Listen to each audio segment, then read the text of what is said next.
Salve, salve, meu povo, tudo bem? Prazer revê-los, prazer reencontrá-los. Mais uma vez, boa noite a todos vocês.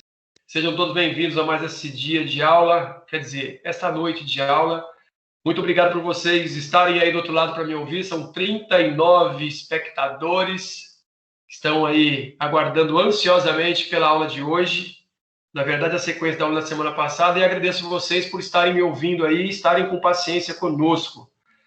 Antes de a gente começar a falar sobre a nossa revisão da aula da semana passada, do tema da semana passada, é muito bom a gente falar sobre um tema que apareceu aí no meio da semana, na verdade, na terça-feira, onde alguns de vocês daqui de Itaquá tiveram a falsa sensação de que nosso curso estava voltando presencialmente.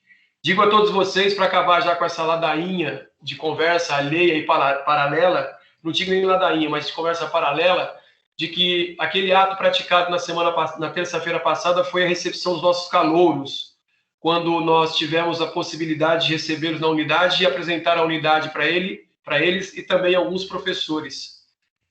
Digo a vocês que foi autorização essa dada pela nossa gestora, mantenedora, mas que o nosso curso ainda não voltará a ser presencial, muito embora alguns cursos, como alguns de vocês disseram no nosso grupo, muito embora alguns cursos vão ter essa possibilidade de voltar presencialmente, não sei até quando, mas vão voltar presencialmente.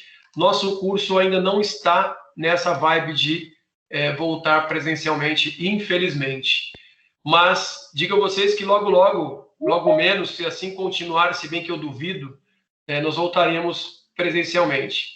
Então, não pensem vocês que eu não estou acompanhando as redes sociais, que eu não estou acompanhando vocês, porque alguns alunos aí falaram na rede social de que paga-se muito e tem-se pouca aula, paga-se isso e paga-se aquilo, e nós não estamos sendo desprivilegiados. Na verdade, não tem privilégio para ninguém. Na verdade, tem formas que a gente tem que lidar com alguns mandamentos da própria instituição e até mesmo do próprio governo que nos autoriza esse tipo de aula. Eu não posso dizer a vocês que vamos encher a universidade de alunos, porque a gente não tem essa condição ainda, porque eles só autorizam 30% a 35%, dependendo da instituição. Então, não dá para a gente, da quantidade de pessoas, então não dá para a gente colocar lá dentro todo mundo. São 1.500 alunos, 1.600 alunos no campus em Itaquá, então fica difícil. Então, só para esclarecer, estamos ainda, infelizmente, telepresencial, ou seja, não tem como a gente ter essa aula presencial ainda. Só para esclarecer para vocês, para que a gente possa, então, estabelecer aí já foi colocado já, mas eu vou colocar de novo, o Daniele. Então, só para estabelecer, beleza, gente? Para ficar claro aí que nós estamos de olho em vocês, e vocês estão de olho na gente, e tá tudo assim, é assim que funciona. Olho no olho, e vamos que vamos. Bom, dito isso, então, na semana passada nós abrimos nosso semestre praticamente falando das execuções, né? Eu disse a vocês que as execuções, elas, na verdade, a execução, ela nada mais é para a gente, vou colocar para cá, nada mais é para a gente que o meio pelo qual a gente consegue receber alguma coisa em um processo.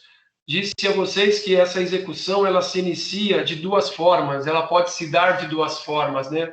Ela se dá por meio do título executivo judicial e por meio do título executivo extrajudicial. E esse título executivo extrajudicial tem que ser líquido, certo, exigível.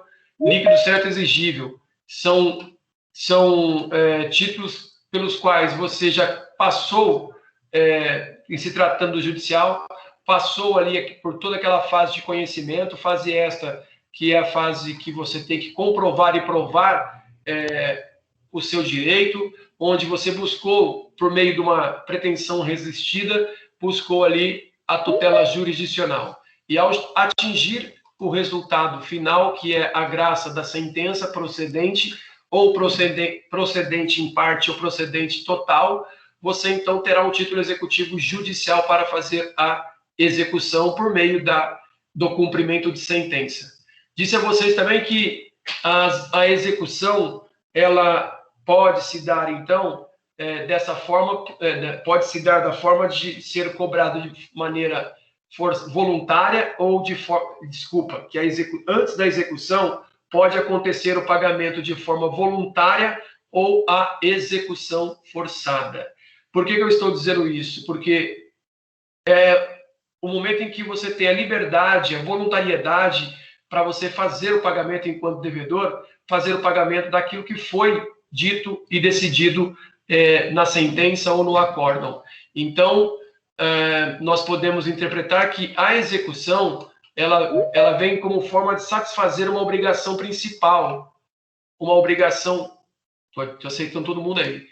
É uma prestação principal, seja essa prestação pecuniária em forma de dinheiro, ou seja, essa prestação na forma de prestação mesmo de obrigação de fazer ou da obrigação de não fazer. Os doutrinadores entendem que ela é forçada, uma vez que voluntariamente o devedor, não utilizou-se daquele princípio da boa-fé e não efetuou o pagamento da maneira voluntária. Por isso que inicia-se daí a forma forçada. E essa forma forçada, ela não pode passar, seja voluntária, eu vou colocar forçada, é melhor, não pode passar da pessoa do devedor. Logo, a regra, não é todas não, a regra é que as execuções, elas sejam tão somente patrimoniais, elas não sejam, não é uma execução corporal, porque a execução patrimonial, a cobrança, ela se limita apenas ao patrimônio da pessoa do devedor. Não pode ultrapassar o limite da pessoa do devedor, porque se ultrapassar o limite da pessoa do devedor, estaríamos diante de uma outra forma de na mesma forma de execução, mas uma outra forma de agressão. Enquanto a primeira, você quer e agride tão somente o patrimônio do executado, quando se fala na pessoa do devedor, nós estamos, então, transgredindo, ultrapassando os limites patrimoniais e atingindo a parte corporal do devedor. Ou seja, eu posso, então, utilizar esse tipo de execução nos casos de cumprimento de sentença, quando se trata, por exemplo, de uma ação de alimentos. Neste caso, então, os cidadãos devedores de alimentos, vou colocar as pessoas, porque hoje pai, mãe, tio, avô, esposa, marido, todo mundo deve alimentos. Todo mundo pode dever alimentos. Então, eu não vou colocar o pai devedor, ou a mãe devedora, ou o tio devedor, mas sim, eu vou colocar aí numa condição de pessoa. Toda e qualquer pessoa pode ser executada e privada da sua liberdade e sofrer uma execução no que tange ao seu corpo, podendo ser restringindo a sua liberdade, posto que não pagou os alimentos. Seja esse alimento provisórios, os provisionais, seja os alimentos devidos em uma ação...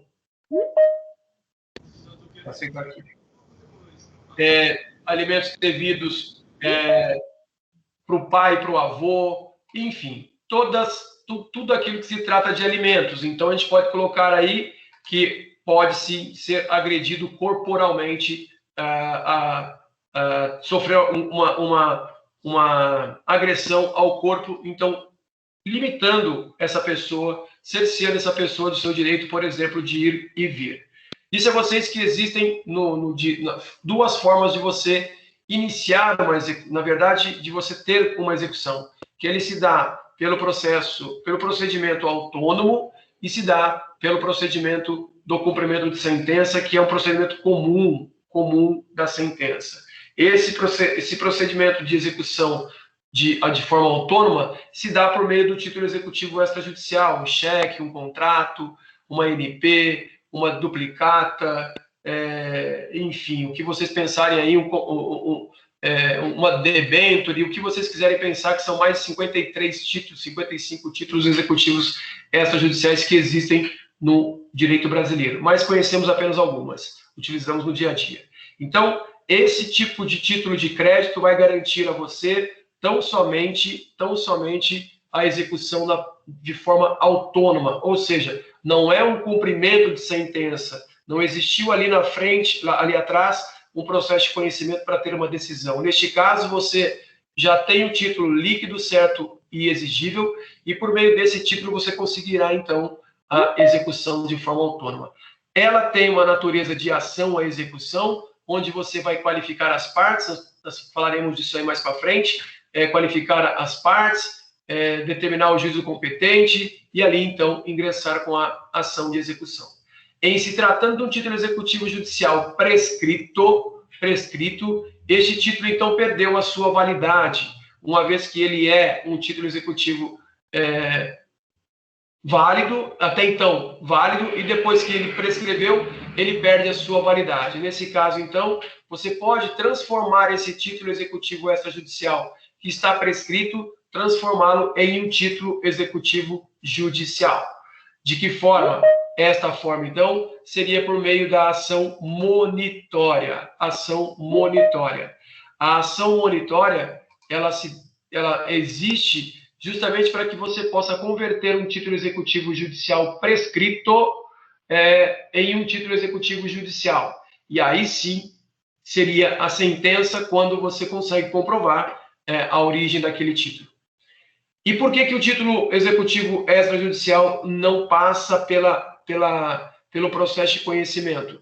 Porque você já tem a cartularidade e você não precisa utilizar-se da origem, você não precisa provar a origem desse título.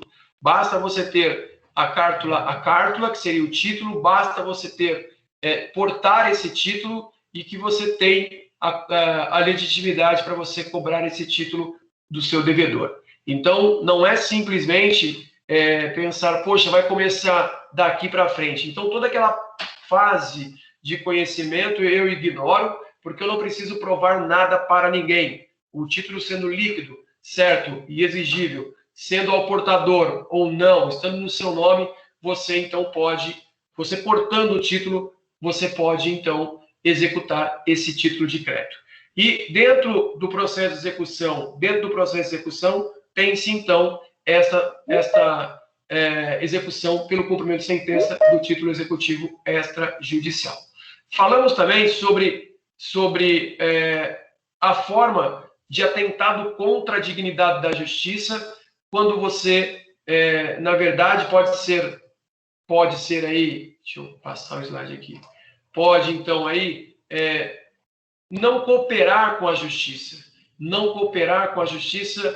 se escondendo, não cooperar com a justiça, evitando você dar ali para a justiça os bens para serem arrestados, dificultando que o oficial de justiça não penhore os bens, fraudando a execução, como nós tratamos aqui na semana passada, que é fraude à execução, previsto lá no Código Penal, no artigo 149, 179, 149, acho que é isso mesmo, 179 e 149. Então, essa fraude à execução, vou até abrir aqui, essa fraude à execução, ela vem como forma de punir o devedor, porque se o devedor não souber tratar com deslealdade processual, ele poderá, de certa forma, sofrer essa punição. E essa punição vem com multa, pagamento de multa, pagamento de até 20%, inclusive do valor devido. Inclusive, vai se tratar também do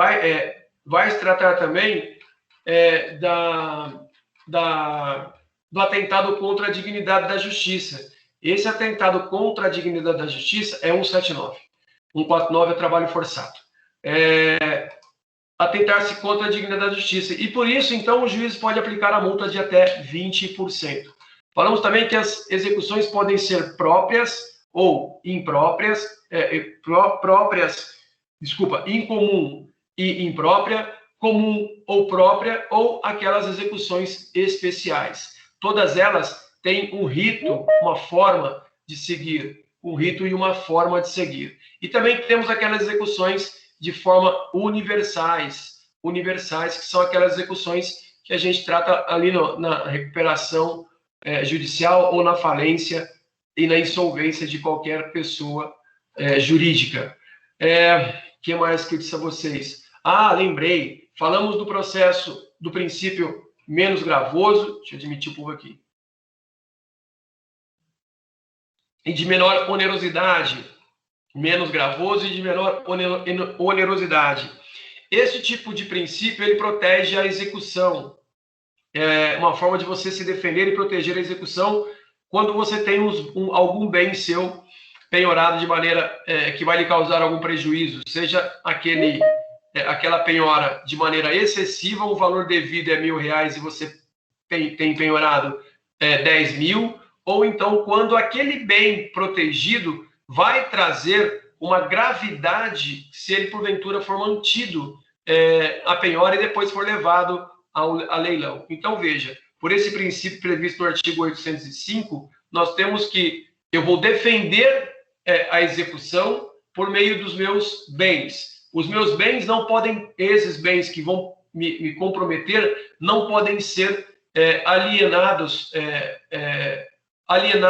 à execução, garantidos na execução, como forma de, porque pode me prejudicar. Então, por esse princípio do menos gravoso e da menor onerosidade, tem que ser uma penitência bem pequena para o devedor. No entanto, esse devedor, quando alega esse princípio, ele precisa, de certa forma, justificar e fundamentar a sua pretensão e, ao mesmo tempo, ele vai ter que fazer o quê? Vai ter que fazer a indicação de um outro bem, a indicação do outro bem. Caso ele não indique um bem ou alguma coisa que possa substituir aquele penhorado, permanecerá aquele penhorado.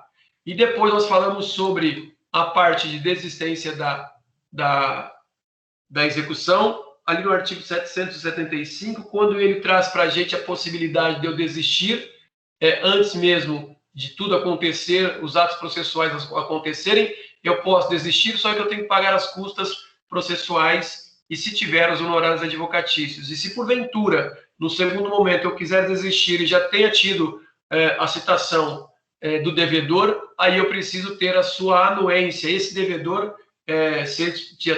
se já apresentou os embargos, por exemplo, ou a impugnação, por exemplo, nós falamos que ele precisa anuir a desistência, até porque tem ali a sucumbência processual. Então, eu acredito que... Aí nós passamos pela liquidação de sentença, mas eu vou falar dela daqui a pouco aqui, que seria o nosso próximo assunto e o nosso assunto de hoje.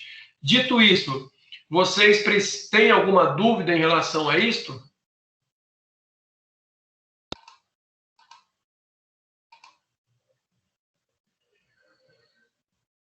Professor. Pode falar, Bonito.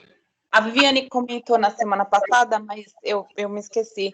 No caso de o devedor ter apenas um único bem que quite a dívida dele, porém esse é um valor oneroso, não, um valor que ultrapasse o valor que ele deve. Como que fica nessa situação mesmo?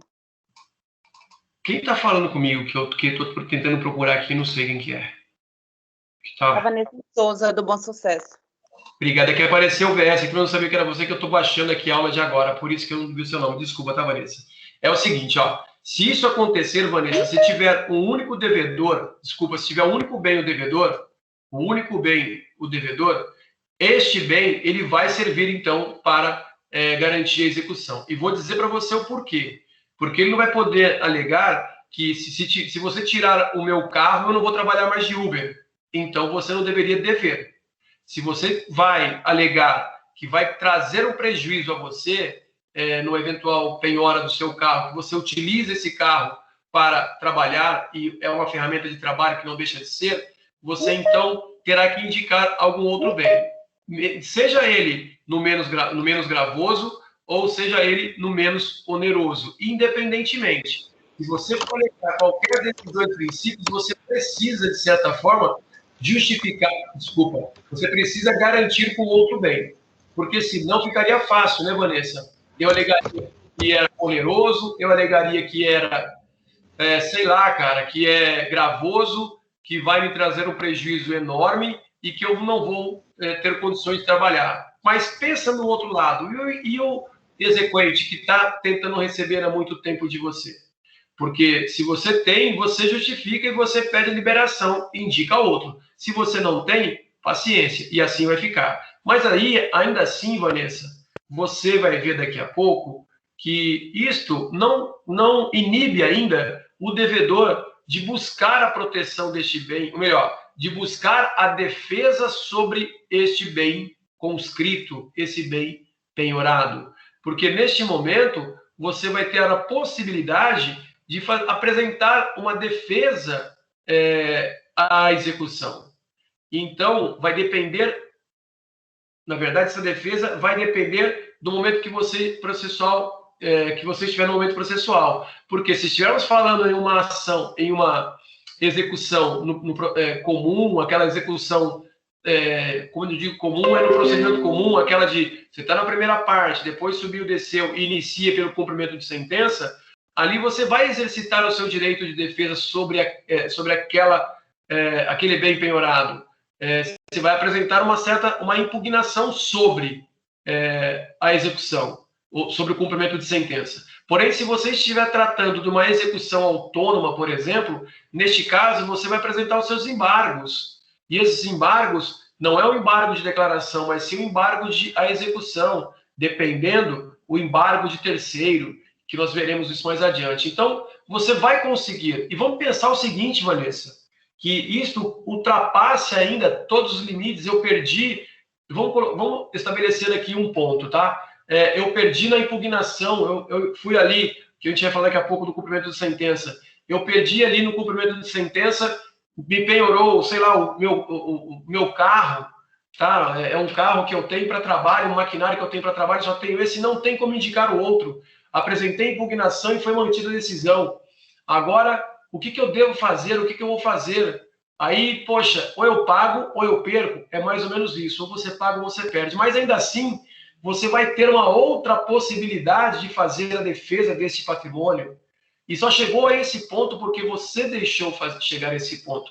Porque se você tivesse lá atrás pago voluntariamente a dívida, ou então pago a dívida, ou cumprido a obrigação, quando você foi intimado para pagar em 15 dias, sob pena de penhora, ou apresentar a impugnação dentro do prazo de 15 dias, se você tivesse feito isso lá atrás, pago, você não estaria passando por isso hoje. Então, veja, nós temos 3 momentos para a gente se livrar da dívida, que é o momento que você é intimado para pagar voluntariamente. Depois, o momento que você é intimado para impugnar, e depois, se você não conseguir, você vai indicar esse bem à penhora. Beleza. A terceira fase é o momento pelo qual esse bem vai para leilão, e ali, naquele leilão, vamos falar disso futuramente, mas é só para fechar o raciocínio, e quando esse bem ele é arrematado, antes dele ser arrematado, 5 dias após a expedição da carta de arrematação, você ainda pode, sim, defender esse bem e pagar a dívida. Então, veja, você tem vários momentos. Às vezes, o devedor ele não paga de sem vergonhice. E aí ele fala que está precisando. Se você está precisando do dinheiro, você imagina o seu filho que depende dos alimentos para sobreviver. Entendeu? Entendi, professor. Obrigada. Tamo junto. Então, veja, hoje nós vamos falar de 2 pontos importantes. Antes que eu entre na parte de cumprimento de sentença, que é uma forma de execução dentro do mesmo processo, dentro de um processo já existente, eu posso dizer a vocês que o cumprimento de sentença é o meio, que a liquidação de sentença é o meio pelo qual nós precisamos, então, liquidar algo que está ilíquido ou, então, já cobrar algo que está liquidado na própria decisão. E esse tipo de liquidação, ele é muito simples, não tem, assim, muita coisa para a gente falar sobre, quer dizer, tem muita coisa para se explicar, mas de maneira simplista, ele é muito, muito fácil de compreender, porque acabou o processo principal, acabou-se o processo a fase recursal. Acabou-se tudo, está tudo certinho. Esse processo voltou para a primeira instância. Se ali você, então, não der andamento na execução, como eu já disse a vocês, este processo, então, já está arquivado definitivamente. Você pode ter sido vitorioso neste processo, você ganhará, mas não vai levar esse processo. Por que eu estou dizendo isso? Porque você tem que dar sequência. Muitas pessoas não sabem dar sequência, acha que ganhou o processo, sentenciou, quando vai pagar? Ué, só vai pagar se você cobrar. Se você não fizer a cobrança, não vai pagar. Mas, poxa, tem pontos na decisão que eu tenho que liquidar. Tem pontos na decisão que eu preciso arbitrar ali com o juiz não arbitrou fiança, desculpa, não arbitrou multa, não fez nada. O juiz depende de um outro documento, de um fato novo para poder, então, arbitrar valores, enfim. Então, é este momento que você precisa liquidar para que depois você possa ingressar. Que, na verdade, é o mesmo ato, tá, gente? É o mesmo ato. Quando eu já liquido a sentença, eu já liquido e apresento e já peço para o juiz homologar. Quando o juiz homologa essa sentença, ele já pede para outra parte pagar de forma voluntária. Ou então ele pode, de certa forma, intimar a outra parte para se manifestar dos valores apresentados quando a sentença não está liquidada, quando ela é ilíquida. Então, eu apresento uma liquidação e já outra parte é intimada. Se eu já tenho uma parte liquidada nesta ação, no processo principal, que é aquele onde tem a sentença e onde tem o acórdão, dali é mais fácil, é só eu pegar e já entrar com o cumprimento de sentença. Então, veja, vocês, ganhei o processo? Ganhei, tá ganho? Não, não ganhei, tá ganho. Eu simplesmente preciso liquidar a sentença. E eu coloquei para vocês em azul aí, ó. Dá uma olhadinha para vocês em azul aí. Tá bem claro. Ó o Ricardão aí, o meu querido Ricardo, santista. Liquidação de sentença. Eu coloquei em azul justamente para deixei destacado para vocês. Por quê? Porque a liquidação de sentença, como o próprio nome diz, ele é da sentença. Se ele é da sentença, eu só liquido a sentença, eu só liquido o título executivo judicial. O título executivo judicial. Então, veja, nós precisamos ter um certo cuidado com isso, porque numa outra situação, não é título executivo, não é liquidação de sentença, e sim uma outra, que seria a execução. Então, veja, a gente precisa, de certa forma, ter esse cuidado. Gente, só um minutinho, por favor, que eu vou responder o e-mail para o menino do primeiro dia de aula, então tá perdidinho aqui. Só um minutinho, por favor, tá? 2 minutinhos.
Gente, desculpa, voltei.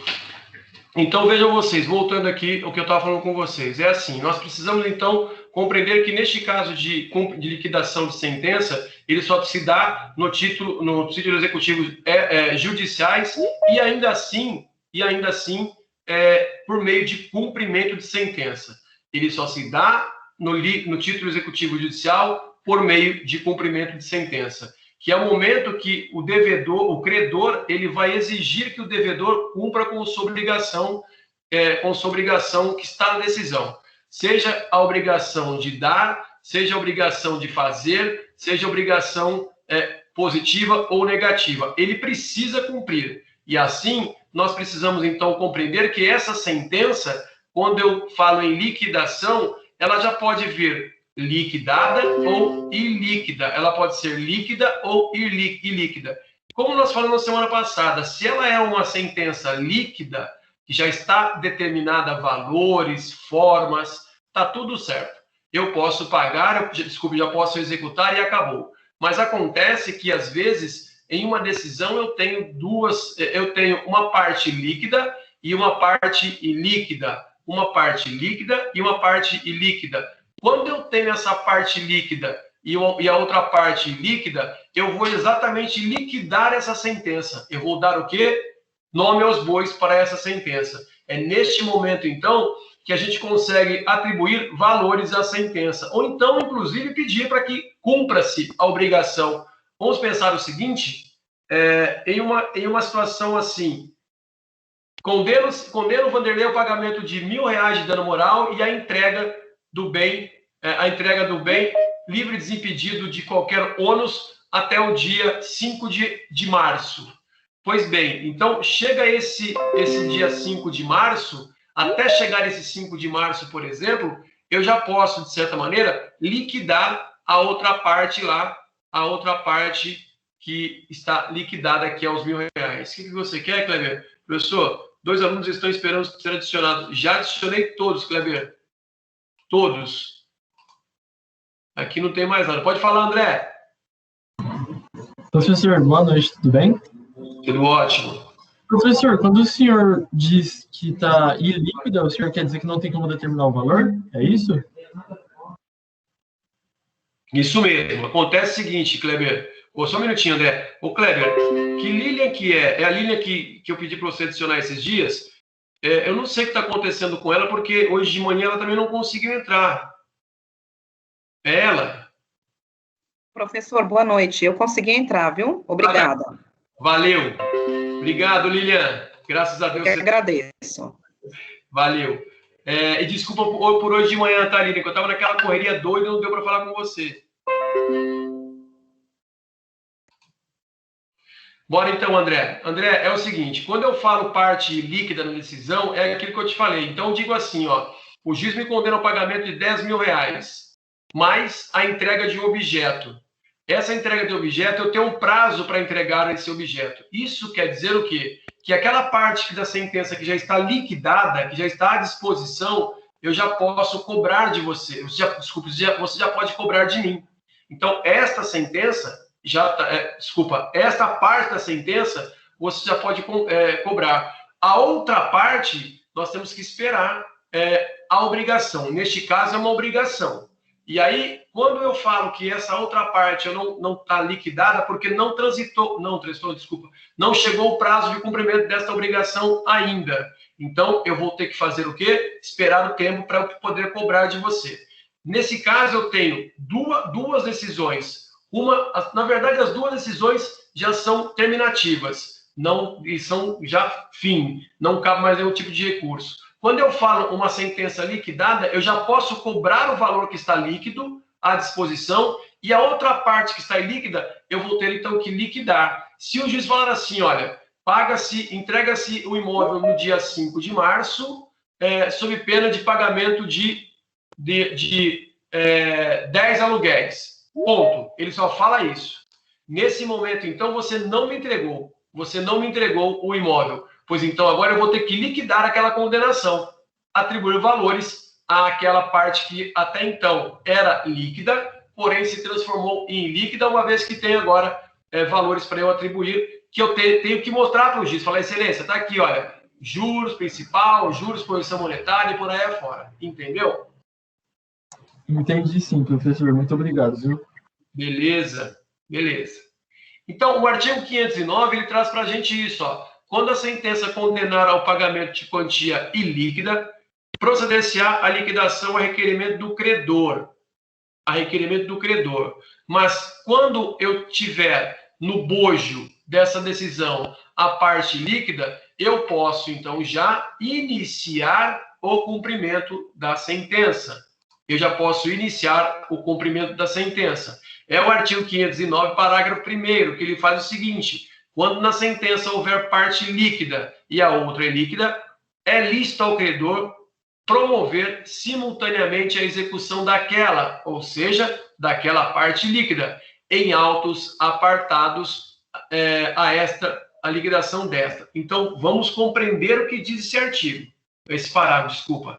Vamos compreender. Eu posso executar aquela liquidada, aquela sentença já liquidada, em autos apartado. E eu falei para vocês na semana passada o que seria uma liquidação de sentença. Os autos principais terminaram, inicia-se um outro processo aqui. Esse processo se distribui por dependência aos autos principais. Esse outro processo fica pensado nesse processo principal, ganha-se um novo número, e ao ganhar esse novo número, ele então passa a ter a tramitação normal, como se fosse o trâmite do processo principal.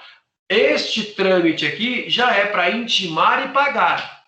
É para intimar, pagar ou se manifestar, neste caso de execução de título executivo extrajudicial, por meio do cumprimento de sentença, é para você será intimado para pagar ou para impugnar. Para pagar ou para impugnar. Então, veja, eu já tenho a parte líquida, e eu não vou esperar, às vezes, eu ter que liquidar outra parte, que pensar aí quer ver só? Vamos pensar aqui numa parte líquida. Tá bom. Vamos pensar aqui numa ação, que aquela que eu vou falar para vocês agora é aquela incomum, né? Aquela execução incomum, onde eu tenho um inventário, e nesse inventário diz o seguinte, que divide-se o valor do dinheiro que está na conta do defunto, do decujus, em partes iguais, tá tranquilo, pega os R$100, divide-se em partes iguais para 4 pessoas, 25 mil para cada um, e a outra parte, que seria o condomínio entre eles, que seria os bens imóveis que estão ali, e que o bem imóvel seja então vendido, e seja dividido os valores entre os herdeiros de maneira igual. Então, olha, eu não tenho a parte líquida nessa segunda parte, então eu não preciso esperar vender o imóvel para liquidar, para receber já o valor para executar o valor líquido. É só um exemplo hipotético para vocês entenderem. Então, neste caso, já posso, de certa maneira, executar este valor líquido por meio do cumprimento de sentença. Depois que eu finalizar a outra parte líquida, depois que eu conseguir dar valores, e mostrar para o juiz que está tudo liquidado aquela decisão, aí sim, então, eu já posso executar também por meio de cumprimento de sentença essa segunda parte, que é a parte ilíquida, parte líquida. Então, tudo o que tem dentro de uma sentença, nós precisamos entender a sentença, ver a sentença como sendo um título executivo, e para entender a sentença, para saber se eu posso já cobrar ou se eu tenho que esperar um pouco mais. Vocês estão me acompanhando? Sim. Sim, professor. Beleza. Ô, Lilian, como você está entrando... Lilian, está aí? Sim, professor, estou. Ótimo. Então, se você tiver perdido aí alguns pontos que eu estiver falando, eu peço que você interceda e fala comigo, porque como você está vindo de uma adaptação, fazendo esse quinto período com uma adaptação, as matérias do quinto, eu não sei se você já passou não sei se passou por esse tema de processo de conhecimento lá na outra universidade, eu não me lembro agora. Então, se você tiver Alguma dúvida? Não, professor, desculpa cortar, mas acho que o senhor está me confundindo. Eu estou com a turma desde o primeiro semestre. Eu iniciei no Bom Sucesso e agora estou na turma do Centro. Verdade, confundi. Agora eu vi sua fotinha aqui. A Lília que eu estou falando é uma Lília loira. E você, a Lília... Então, está explicado. Desculpa. Imagina, que isso. Então, gente, essa parte, então, dessa sentença, dessa sentença da liquidação, é assim que funciona, porque todos os demais pontos trazidos na sentença, trazida na decisão final, terminativa, que não se cabe mais recurso, ela vem como forma, então, de tratar algo que já, cobrar algo que já está tratado e colocar, né, em suspensão algo que não está muito claro na decisão. Está claro o direito, mas não está claro a forma de exercer esse direito. Por isso que essa parte líquida e essa parte líquida. André, é mais ou menos assim, André. Se eu fui condenado ao pagamento de 10 mil reais por dano moral, tá tudo certo, eu pago os 10 mil reais. Mas se nessa sentença tem ali um outro... alguém quer falar, neguei a mãozinha? Tem alguém com a mão erguida. Sou eu aqui, professor. Uma dúvida, acho que talvez eu tenha perdido alguma coisa. Com relação a prazos, uma vez dada a sentença para liquidação desta parte ilíquida, tem alguma coisa prevista, uma vez por se tratar-se de parte ilíquida, tem algum prazo para isso ou não?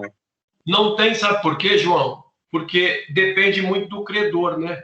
Se o credor quiser exigir isso agora, pode exigir. Se ele quiser exigir daqui a 10 anos, pode exigir. O que acontece é o seguinte, existe agora a prescrição intercorrente. A prescrição intercorrente é trazida agora pelo Código de Processo Civil, onde, se você não der andamento na execução, eu posso até colocar aqui no cumprimento de execução, cumprimento de sentença também aqui para nós, porque fala na execução, mas o cumprimento de sentença é uma execução na modalidade de cumprimento de sentença. Então, se eu não der um andamento por prazo de 2 anos, este dever do executado, ele vai por terra, ele prescreve, ele perde. Por isso chama-se prescrição intercorrente. Quando você deixou de exercitar o prazo, dentro do prazo de 2 anos, o meio de cobrar. Então, você só tem que tomar cuidado com essa prescrição intercorrente. E essa prescrição intercorrente, ela veio para pegar mesmo, para você não ter direito mais mesmo sobre o seu direito, que era o direito que você ganhou. Mas se você não exercer esse direito dentro desse prazo, não interrompendo a prescrição nem nada, você está roubado. Veremos mais para frente. Então, o prazo, hoje, fala-se em 2 anos, do momento em que o juiz fala assim, olha, dê andamento o exequente na execução ou no cumprimento de sentença. Se nesse prazo para frente você não der andamento, babau. Agora, se você ainda não se você não ingressou com o cumprimento de sentença, não há que se falar em prescrição. Por quê? Intercorrente. Porque a prescrição intercorrente, ela só acontece quando eu distribuo o cumprimento de sentença. Quando eu entro com a ação de execução na modalidade de cumprimento de sentença. Porque, neste caso, você já está demonstrando para o juiz que você tem interesse de receber. E aí você tem que cumprir todos os prazos estabelecidos na lei. Indicar meios, formas para você receber. E se você não conseguir receber, esse processo de cumprimento de sentença, na execução na forma de cumprimento de sentença, ele vai ficar ali arquivado provisoriamente por 2 anos. Se passar de 2 anos, aí ele se extingue definitivamente. Nós veremos isso mais para frente. Mas ele parte... Valeu. Ele parte do pressuposto, João, que o exequente, o credor, que tem esse interesse maior. E se ele está pensando, e se ele já sabe que o devedor não tem bens agora, ele não executa agora. Deixa o processo principal arquivar, ganhou mesmo, é um título executivo judicial, está ali. E esse título executivo judicial, ele não prescreve. O título executivo judicial não prescreve. O que prescreve é quando você ingressa com a ação de cumprimento de sentença e você não encontra bens do devedor e ali, assim, você acaba tendo a prescrição porque você não deu andamento nesses 2 anos.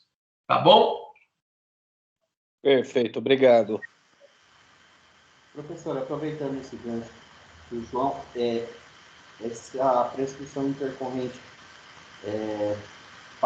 são contados 2 anos sem movimentação, ou 2 anos, vamos supor, deu início ao cumprimento de sentença e não conseguiu citar o devedor, que não localiza e tal. Conta, a partir daquele momento, conta o prazo de 2 anos? A prescrição intercorrente, ela se dá quando você não interrompe essa prescrição dentro desse período de 2 anos. Você sempre tem que estar atento. Então, a prescrição intercorrente, e o devedor for citado para pagar ou não foi citado para pagar, você sempre tem que apresentar meios para que o devedor possa apresentar ali, possa pagar. E se você não apresentar formas, ela vai prescrever. Por isso que eu disse, se você tem ali uma possibilidade de esperar um pouquinho, saber que o devedor está se escondendo, não entre com o cumprimento de sentença. Espera. Depois que você entrou com o cumprimento de sentença, distribuiu, o juiz foi citar 1 vez, 2 vezes, citou, mas não encontrou, ele vai te intimar. Indique o exequente meios para conscrever, para penhorar bens do devedor. E aí você vai lá e não indica. E aí ele vai dizer, dê andamento sob pena de estou pegando o artigo 921, sob pena de você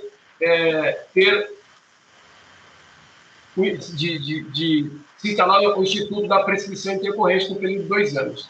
Então, o momento é quando você entra com a ação e não o momento que você deixa a ação parada lá para você entrar, para você dar andamento na execução. Quer ver aqui, ó? Artigo 921.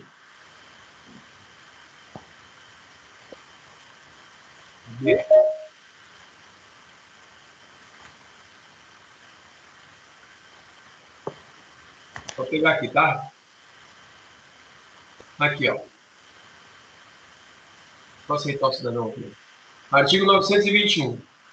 Ele coloca aqui, ó. Quando o executado não puder, tal, conselho de parcelamento, 921. Aqui, ó.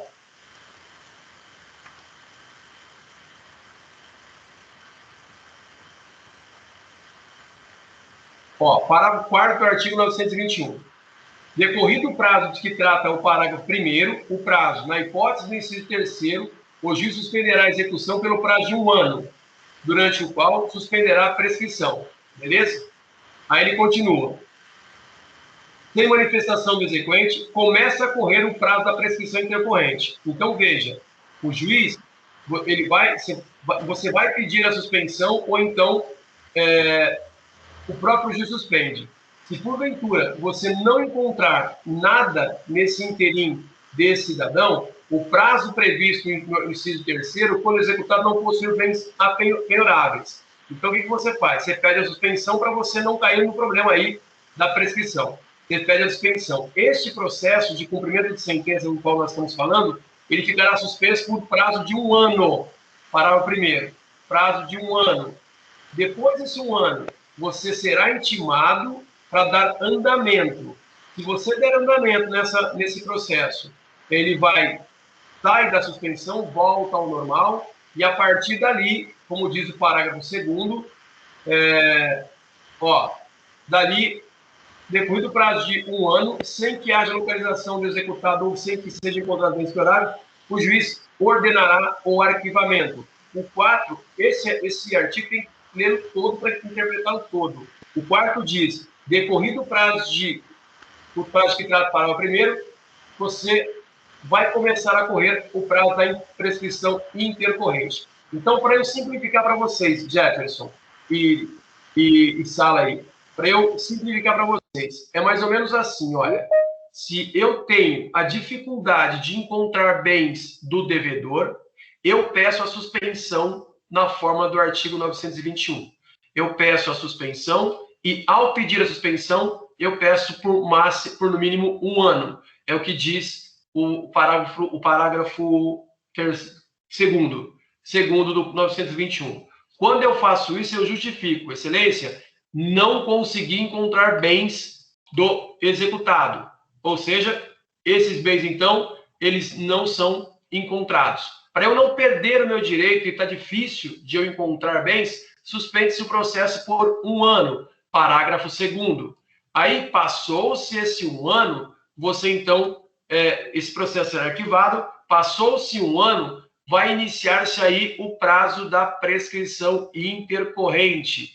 Essa prescrição intercorrente, ela vai começar a partir do momento que superar esse prazo aí de 1 ano que os autos ficaram arquivados ou então eles ficaram ali suspensos. Entenderam?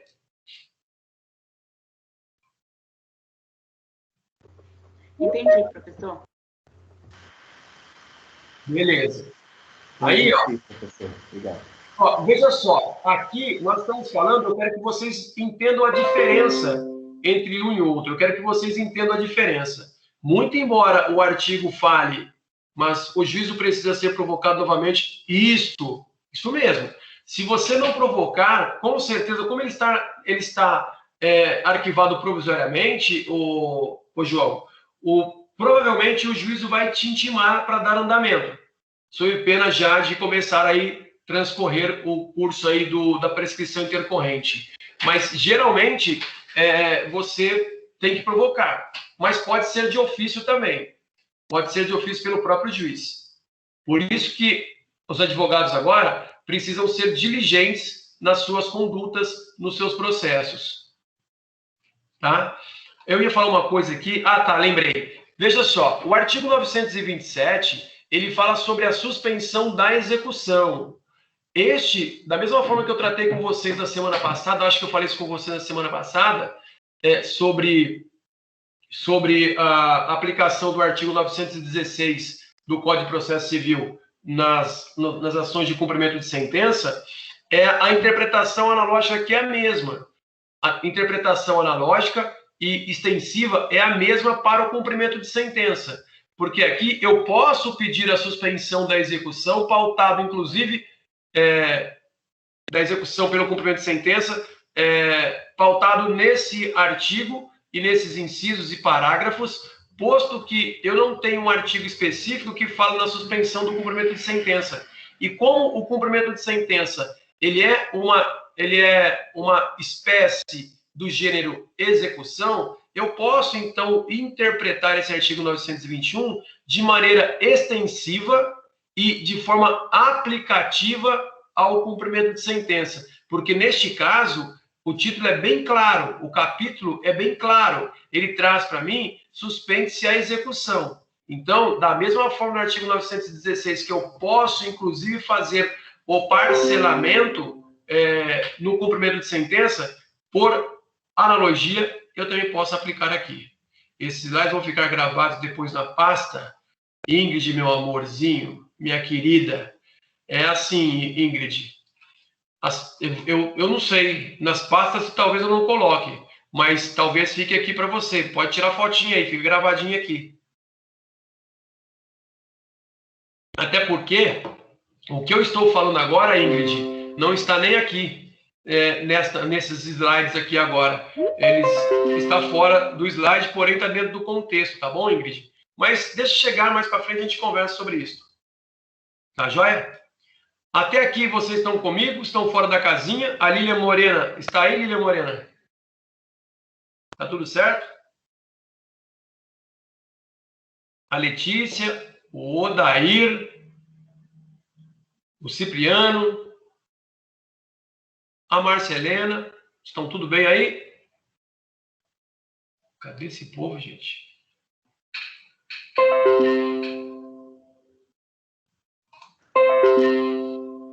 Estamos na área aí, professor.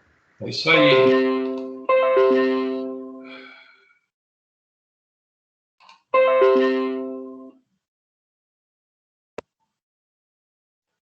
Bom, daí, meu querido, abra seu microfone, por favor. Eita, Piola, sumiu. E fale comigo então, Daí. Onde é que você está perdido aí, Daí? Pelo amor de Deus.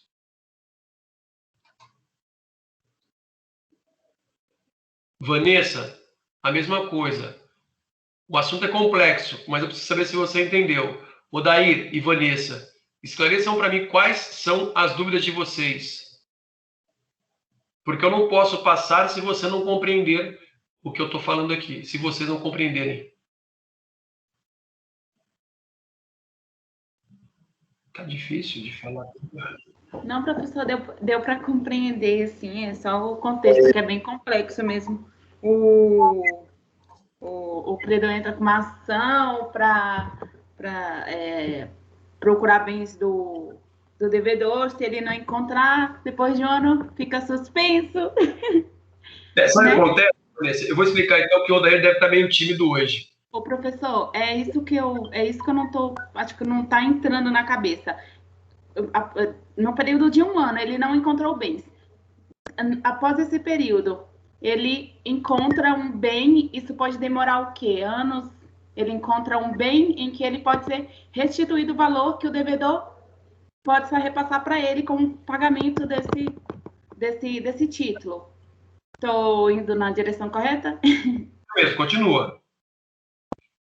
Isso, passado-se um tempo, o credor entra com uma nova ação ou provoca o juiz para que o juiz possa conceder para ele aquele bem que ele encontrou? Você só confunde no final. Eu vou explicar que talvez seja até a dúvida do Odair. É assim, ó. Quando você entra com o cumprimento de sentença, vamos pensar o seguinte, o que está no quadro para vocês, essa parte líquida. Vamos pensar que a decisão é tudo líquido, já está certo, é só você cobrar. Pois então você pega o título executivo, você pega a sentença e vai executar a sentença como forma de cumprimento de sentença, na espécie de cumprimento de sentença. Você ingressa com essa ação de cumprimento de sentença, que não deixa de ser uma ação, mas é um cumprimento de sentença.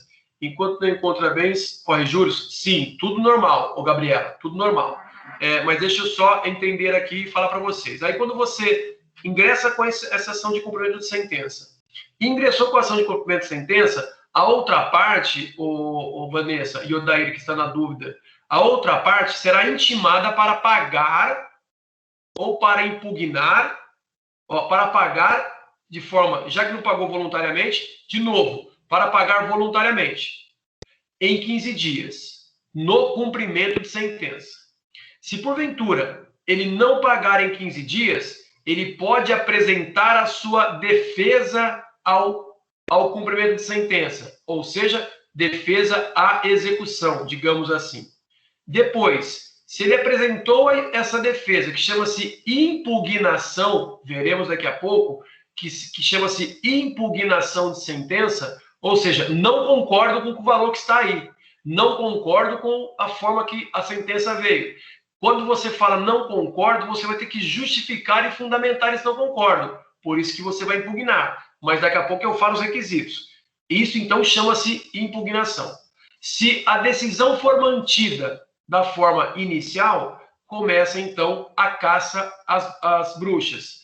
Eu, credor, vou atrás de bens do devedor para saldar a minha dívida. Esses bens do devedor, então, eles, se forem encontrados, beleza, eu arresto, trago para o processo e discuto, e aí se o devedor não se importar, não se colocar contra, ele então converte-se para o devedor, para o credor, e está resolvido o cumprimento de sentença. A execução acaba por ali. Acontece que muitas das vezes o devedor não tem bens para penhorar, não tem bens para indicar, não tem nada. E você, Vanessa, fica ali 24 meses, 30 meses, sei lá quantos meses, indo atrás de bens do cidadão. Não encontra. E aí você fala, eu vou dar um prazo disso aí agora. O próprio juiz, como diz o meu querido João, o próprio juiz pode, de ofício... Não, desculpa. O juiz intima a parte. Professor, estou sem microfone, por conta disso não respondi. Tenho tido uma dificuldade para compreender a matéria, mas vou procurar me aprofundar um pouco mais em buscas próprias. Agradeço a atenção. Mas eu vou te explicar por aqui então, tá, Odair? Então, veja, quando passou esse período todo aí de 1 ano, 2 anos e não encontrou bem, o próprio autor pode dizer o seguinte: Excelência, suspende a execução até o momento em que eu encontrar algum bem deste cidadão, eu volto com a execução. Por que você quer a suspensão da execução? Porque se você deixar essa execução parada, sem movimentação, ela vai iniciar automaticamente a prescrição intercorrente. Aí você perde o direito. Agora, se você pede para suspender a execução, essa execução pode ficar suspensa pelo período de até 1 ano. 1 ano. Nesse 1 ano, está suspensa a execução. Vamos colocar, está arquivada essa execução. Pelo cumprimento de sentença, está arquivada essa execução. Daqui a 1 ano, você então quer voltar, daqui a 6 meses, você quer voltar? Tranquilo, tranquilo. Você volta e começa. Agora, passou-se 1 ano decorrido o prazo máximo de 1 ano, sem que seja localizado ou executados, ou bens sejam encontrados, o juiz ordenará o arquivamento. Este arquivamento, ele é provisório. Veja você, eu fui atrás, não encontrei. Deixei de movimentar o processo de cumprimento de sentença durante 1 ano. O juiz, então, vai, de ofício, mandar esses autos para o arquivo. Beleza. Mas se eu me antecipar, falar excelência, suspende a execução por 1 ano para mim, por favor, para você evitar esse problema. Se você fizer isto, deixa eu voltar aqui. Se você fizer isto, este processo, então, ele fica sem o efeito da prescrição. Só vai acontecer a prescrição se você, em 1 ano, não se manifestar para indicar bens do devedor. Entenderam agora? Sim, compreendi, professor. Melhor agora, obrigada. Aí eu peço a vocês o seguinte, para vocês lerem o Fred Dedier, já que vocês estão na dúvida, o Fred Dedier e o Alexandre Câmara, ele explica muito bem, fácil isso para a gente. Professor, isso também cabe nas questões de pagamento de verbas trabalhistas? Mais ainda, com certeza, a prescrição intercorrente, com certeza. Aí, se você não fizer, filho, já era. Aí a casa caiu mais ainda. O procedimento é praticamente o mesmo, viu, o Aniele? Porque aqui, só um minutinho, João, te dou a palavra já. Porque aqui, no procedimento do trabalho, lá também, eles falam também 2 anos, lá é o artigo 11A, 10, responsabilidade, 11A, 11 da CLT. Quer ver aqui, ó? CLT. É o artigo 11, que vai tratar sobre a prescrição intercorrente. Também é novidade, de 2017 para cá. Só pegar aqui, ó. 11A. Cadê? Prescreve em 5 anos. Aqui, ó. É isso mesmo. Artigo 11A. Ocorre a prescrição intercorrente no processo no prazo de 2 anos. Por fluência do prazo prescricional intercorrente, inicia-se quando o exequente deixa de cumprir determinação judicial no curso da execução. Então, neste caso, ó, se você também não movimentar lá, querida, desculpa pela querida, não é nada de pejorativo, já foi também. João Gaia, pode falar, meu amigo, depois a Fernanda. Abaixa sua mãozinha, João. Peraí, deixa eu baixar a mãozinha aqui. Pronto. Professor, fica ali, então, estabelecido no 921 o prazo de 1 ano para suspensão, né, do processo de execução. Mas é permitido uma convenção entre as partes, um prazo maior ou menor, ou isso não é permitido? É 1 ano e acabou? Isso mesmo, foi boa pergunta sua. Esse prazo, ele é um prazo peremptório. Se ele é um prazo peremptório, vocês devem saber o que é peremptório, as partes podem negociar, as partes podem tratar outro prazo, porque para o juiz o que interessa é a negociação e a liquidação da obrigação, cumprimento da obrigação. E por ser um prazo peremptório, ele pode ser, então, tratado de maneira diferente da que está na lei, porque se esse prazo não fosse um prazo peremptório, você deveria obedecer o prazo que está da forma que está. Então, ele é peremptório. Por ser peremptório, ele pode ser estabelecido, então, suspense por 3 anos, por 2 anos, arquiva-se o processo, até que encontra-se, que os dois, vamos imaginar, eu aceito o acordo para pagar daqui a 3 anos, então, homologa-se o acordo, suspende o processo de execução até daqui 2 anos. Daqui 2 anos volta ao normal. Entendeu? Perfeito, obrigado. Valeu. Fernanda, pode falar. Professor, boa noite. Tudo bom? Tudo. Desculpa, eu não sei se essa pergunta ela já foi respondida, é que a minha internet está muito ruim, eu tô tendo que assistir aula picada. Desculpa. Não percebi desculpa, pelo amor de Deus, fica à vontade. Mas então, eu queria saber, por exemplo, se a pessoa ela só tem a casa dela, que ela mora com a família, ela me deve muito dinheiro. Sei lá, uma confissão de dívida e... Enfim, eu queria saber o que acontece. Dá para a pessoa consegue pegar a casa que ela mora com a família? E outra dúvida, eu vou colocar as duas ao mesmo tempo. Se a pessoa não tem nada, se ela deve, ligou desesperado para cortar no cabelo. Fê, só a parte final. Ele estava no centro, na sua. Você. Eu desmarquei com ele, né? E se a pessoa, por exemplo, se a pessoa não tem nada, se ela não tem nenhum bem, ela não tem dinheiro, o que acontece? Vamos lá, então. Deve estar frio, né? Pensei que você ia chegar lá. Miguelzinho, meu amigo. Miguel, não sei se você não comer, você ia comer. Né? Professor, tem alguém com o microfone ligado, uma conversa meio paralela ao que a nossa colega está perguntando. Eu não estou conseguindo entender. Perfeito, Cíntia. Eu já tentei e é o nosso amigo Miguel. Por isso, então, eu vou derrubar todo mundo, deixa todo mundo e vou responder tudo. E economizar mais. Vamos lá. Agora sim. Miguelzinho, você, por favor, tome tempo com sua fala aí, queridão. Está conversando com o povo, está economizando mais, mas está perdendo tempo aqui na sala de aula. Tem que prestar atenção com a gente aqui. Fernanda, a sua primeira pergunta foi em relação ao bem móvel. Em relação ao bem imóvel, a casa. Veja só, se eu conseguir ouvir sim, se porventura, Fernanda, você tem um bem imóvel e este bem ele foi penhorado em uma execução, como uma execução não, ela é patrimonial, pegou um único bem de família. Se for um único bem de família, existe parte da doutrina que entende que bem de família ele é impenhorável. Existe parte da família que o bem de família, parte da doutrina, desculpa, que o bem de família ele até é impenhorável, desde que ele seja registrado como bem de família. Mas é o seguinte, a grande maioria da doutrina e a grande maioria da jurisprudência, ela entende o quê? Que o bem de família... Cadê o professor? Eu estou aqui, vocês estão me vendo, me ouvindo, gente? Sim, professor, estou te ouvindo. Ah, tá, é que colocaram, cadê o professor? Então, olha só. Estou ouvindo. Não, eu não estou entendendo. Vocês estão me vendo e me ouvindo? Professor. Perfeitamente. Sim, professor. Tá, beleza. Então, deixa eu concluir aqui. Então, existe parte da maciça da doutrina que diz o seguinte, que o bem de família é aquele que serve, desculpa a redundância, para servir de moradia para a família.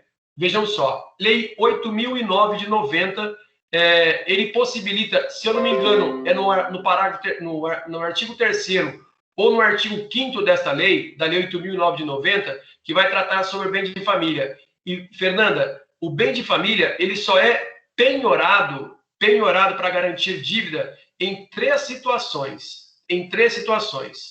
Dever tributos, dever condomínio e dever para ações trabalhistas, desde que o empregado seja empregado doméstico, empregado na função de doméstico. Não é empregada doméstica, é empregado doméstico. Nessas três hipóteses, dever condomínio.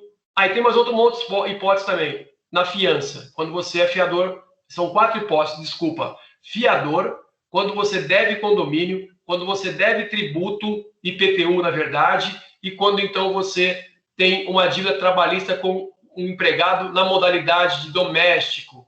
Nessas 4 hipóteses, você perde o seu bem, que seria o bem de família. E parte da doutrina e da jurisprudência entende o seguinte, que independentemente desse bem estar registrado ou não no cartório e gravado como bem de família, ele serve sim para guardar, para abarcar a família dentro daquele imóvel. Logo, ele é impenhorável.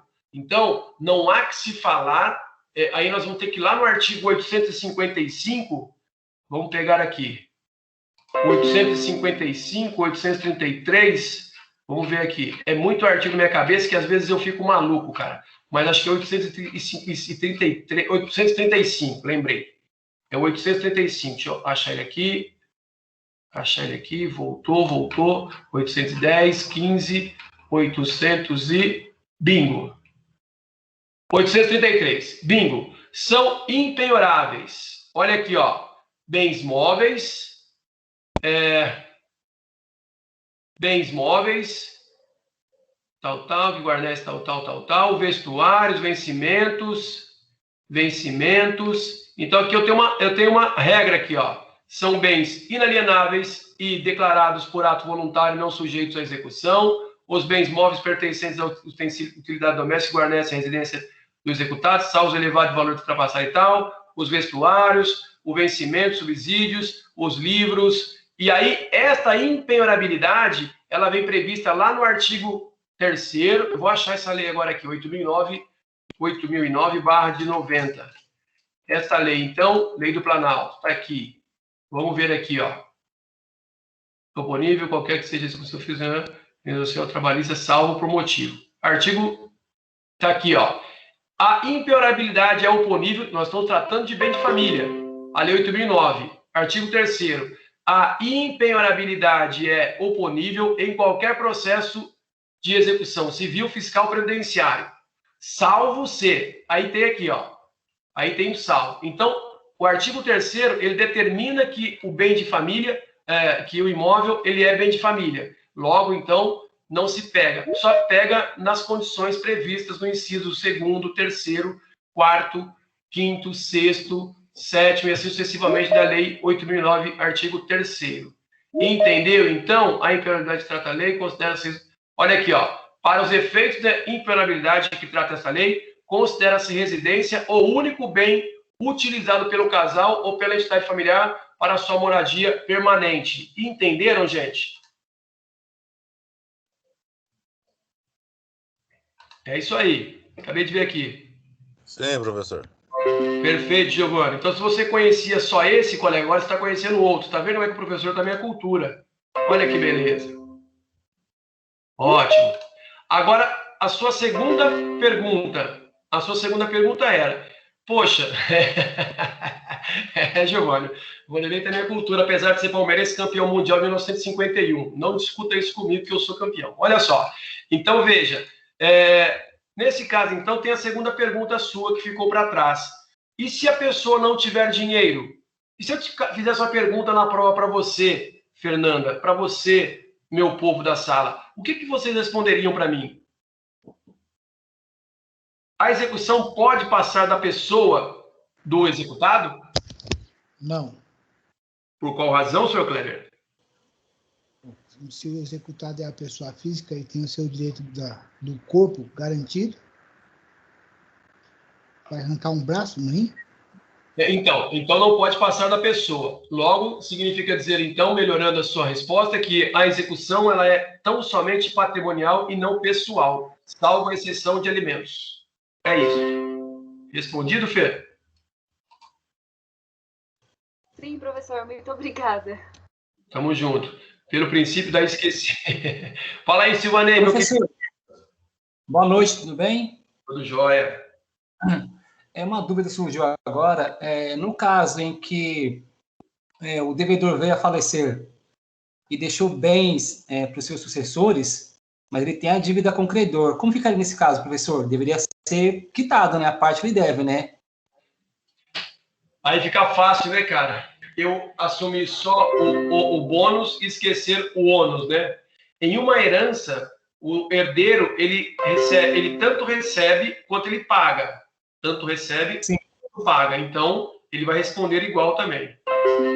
Por exemplo, se a herança que deixou o falecido para os seus sucessores for, por exemplo, no valor de R$1 milhão em bens, ele devesse R$500 mil para o credor, o juiz, nesse caso, faria a pena de R$500 mil, pagaria para o credor, e outros R$500 mil ficaria para os sucessores. Seria mais ou menos assim, professor? Exatamente isso, Silvanei. Se matou a pau. Se o cara deve 500 mil e tem 1 milhão para eu inventariar, esses 500 mil reais ficariam para pagar as dívidas e outros 500 mil reais eu utilizo para dividir. Por isso, Silvanei, que nos inventários, todos os juízes, quando homologam a partilha do inventário, ele coloca lá assim, ó, salvo direito de terceiros. Porque pode acontecer de aparecer um filho bastardo, pode acontecer de aparecer um credor, pode aparecer de aparecer uma viúva, a viúva do cidadão que faleceu, uma outra viúva numa relação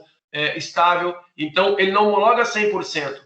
A homologação da partilha, ou então a partilha, ela se dá com uma ressalva, que é a ressalva sobre o direito de terceiros. Se você tiver essa ressalva, você pode ter certeza. Se aparecer um doido aí e falar assim, seu pai me devia 100 mil, ele tinha 1 milhão, eu quero receber. E ele pode pegar aí chama-se, ele vai abrir o inventário, chama-se sobrepartilha. Ele vai pedir para abrir o inventário novamente, fazer a sobrepartilha, pedir a inclusão, a habilitação dele e justificar o seu crédito, e a partir dali, esse ia passar a dever também para o devedor. Para o Professor. Sim, mas esse caso, professor, o credor ele também teria um prazo para poder entrar com essa ação, né, para poder reivindicar os seus créditos, né, professor, referente ao falecido. Ou se caso esse prazo prescricional chegasse a prescrever, ele perderia esse direito, professor? Se já tem uma ação tramitando, ele tem que tomar cuidado só com essa prescrição intercorrente. Se não tem uma ação tramitando, ele tem que provar primeiro o crédito numa ação principal, numa ação, digamos aí, de conhecimento, ou então até mesmo uma ação de execução, para poder cobrar. Ah, perfeito. Obrigado, professor. Tamo junto. Fala aí, Larissa. Mas era uma pergunta para o Sidney. Ele não tem processo, mas o inventário já foi realizado. Ele tem um tempo para entrar com esse processo de conhecimento? Ele pode entrar, mas aí você também não sabia da dívida. Então, ele vai fazer o quê? Não tem como você cobrar uma coisa depois que já está, que não está ainda judicializado. Mas pode acontecer sim, por isso que o juiz coloca lá assim, ressalva o direito de terceiros. E então, são aquelas ações que vai depender do juiz fazer ou não? Não, olha só, é assim, ó. O juiz homologa a partilha. Ele coloca lá assim, homologo não é com ressalvo, né? Ele coloca lá ressalvo. Eu esqueci a palavra correta, mas professor, essa palavra de ressalvo mesmo. Com ressalvo o direito de terceiros. Logo ele está homologando tudo. Se aparecer um terceiro agora, ele pode abrir isso aí sobre partilha e cobrar de você, do credor, que você é o herdeiro. Entendi. Obrigado, professor. Quem me chamou? Fui eu, professor. Oi. Professor, teve um caso que passou na televisão recentemente, que foi um herdeiro da Caloi, aquela empresa de bicicletas, que ele era um filho que ele não... eu não sei se ele não foi reconhecido, e aí a empresa tinha dívida, né? A Caloi tinha dívida, e além do patrimônio ter sido, sei lá, dilapidado ou desaparecido, por causa, sei lá, e aí ele ainda foi cobrado, estavam cobrando dele a dívida. Mas aí, Cíntia? Oi, tô aqui. Aí é o seguinte, ele só vai ser cobrado se ele receber a parte dele, o quinhão dele. Porque se ele não foi arrolado no inventário, aí ele não vai ter como pagar. Agora, se ele receber a parte dele e receber a parte que caberia nessa herança, ele vai responder se aparecer um credor. Depois eu vou pesquisar direito, porque eu me recordo que, na verdade, ele não tinha recebido nada e ainda por cima estava sendo cobrado dele. Mas aí é fácil ele provar, é só dizer que ele não recebeu nada, tem como comprovar. E o que eu estou dizendo aqui é que se houver o seu nome no inventário, por exemplo, e aparecer o outro credor, ele pode executar essa parte. Ok. Tá bom? Então vamos seguir aqui. Quem me chamou? Giovanni, pode falar, meu amigo. Silvanei, abaixa a mão, por favor. Era a Ingrid primeiro. Pode falar, Giovanni.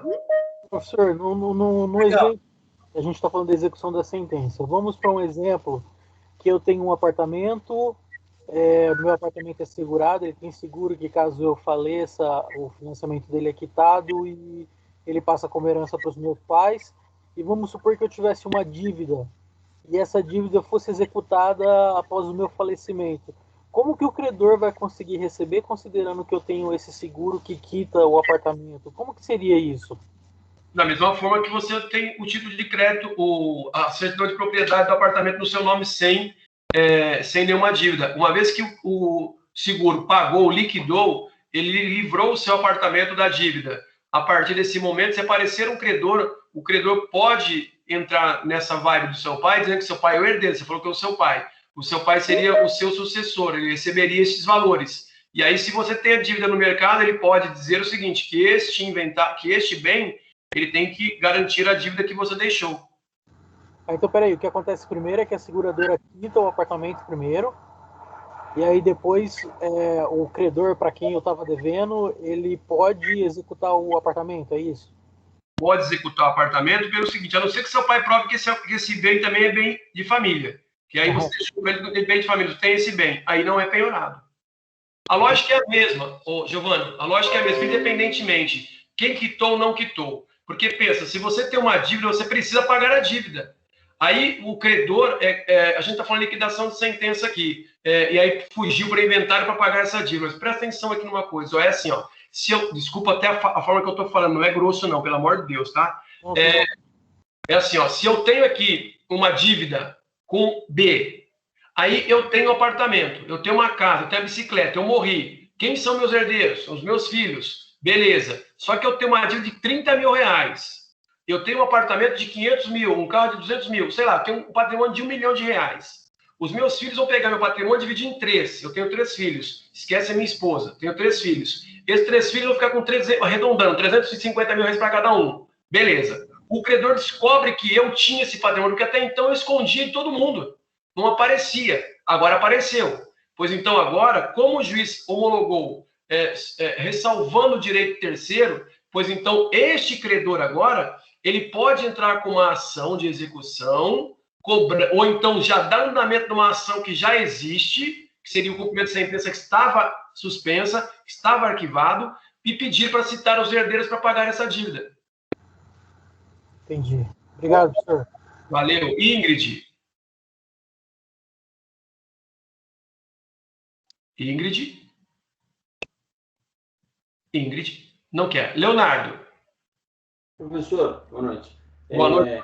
Esse caso aí da Calói, que a Cíntia estava citando, eu também assisti essa reportagem, e ela tem muito a ver com essa aula, porque, pelo que eu me lembro, à época, os 3, vamos dizer assim, herdeiros, né, os filhos reconhecidos, acho que por conta da dívida da empresa, eles assumiram um acordo, assinaram um acordo lá com os credores e meio que ficou elas por elas. O outro filho que apareceu posterior, como ele não tinha assinado, feito parte do acordo, aí sobre ele estava recaindo a dívida, entendeu? Eu queria saber se isso é possível.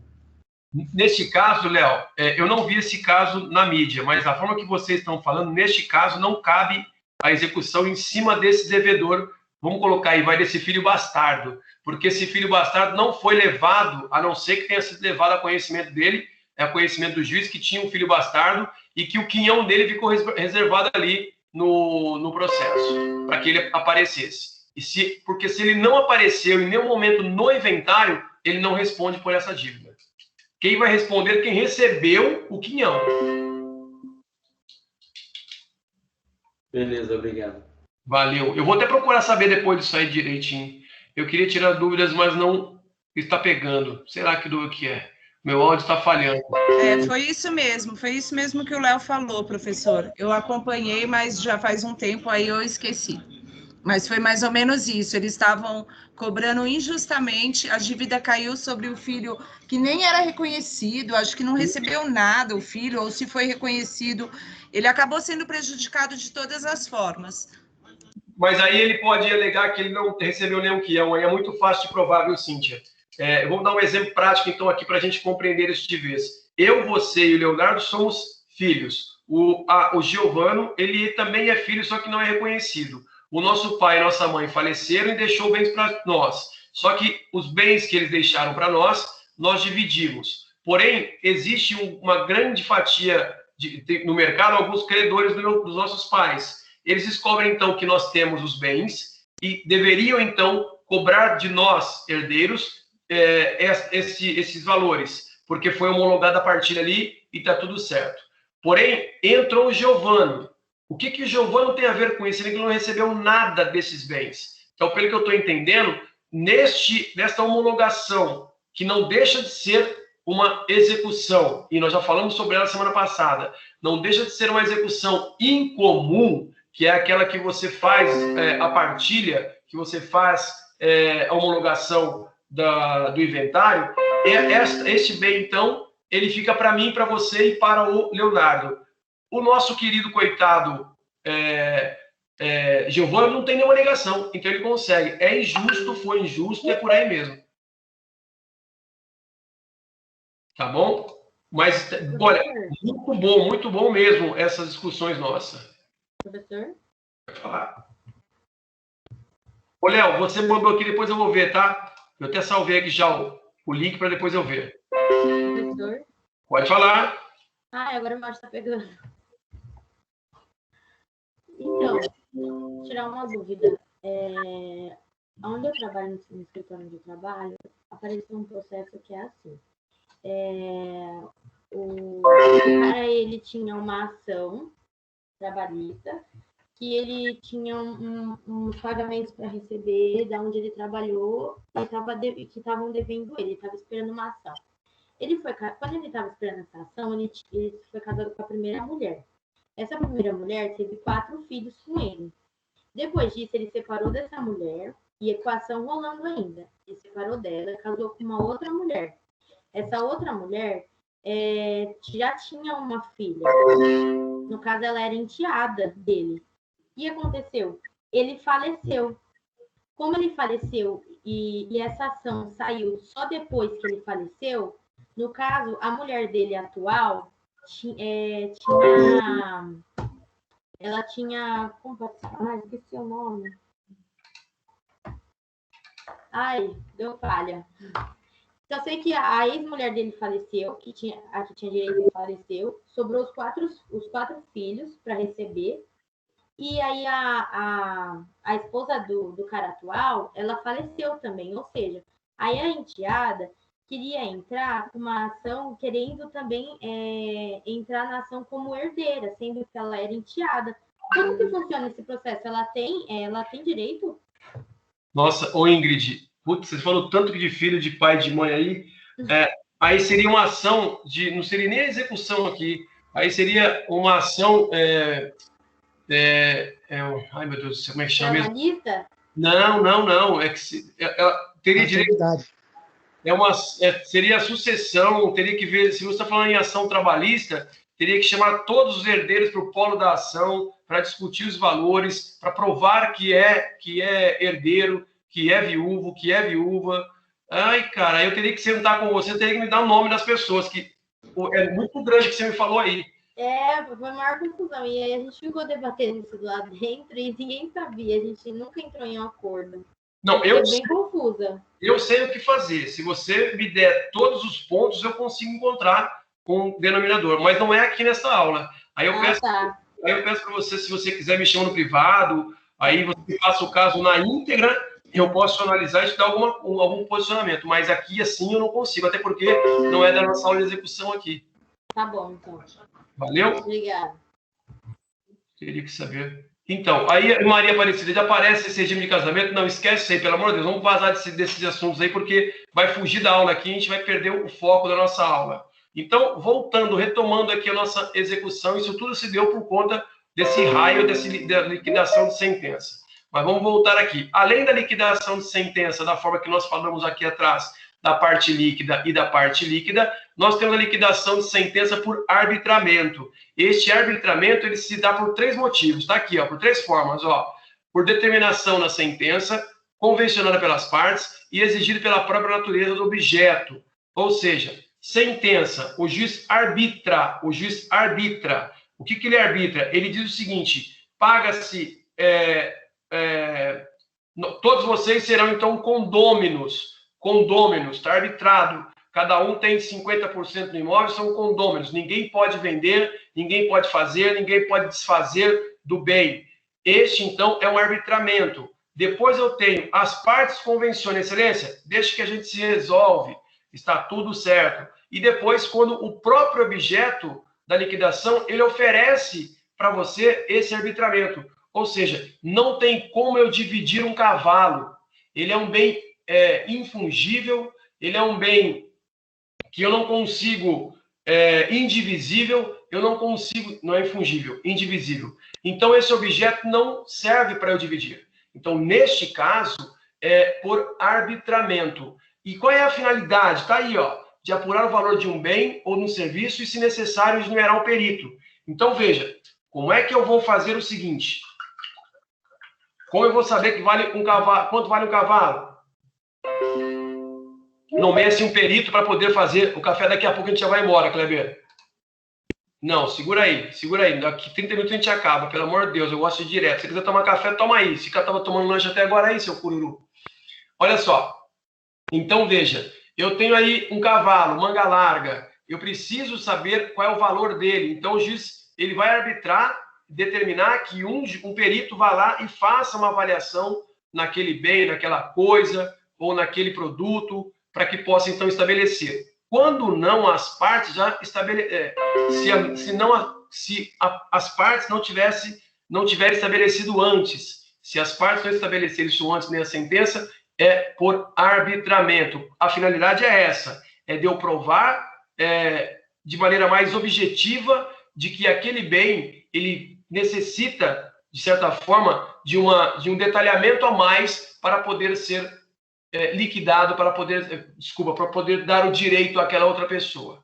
Depois eu tenho em determinadas situações que eu dependo de algum documento para poder provar o meu direito. Eu me lembro muito bem que no semestre passado nós falamos do seguro.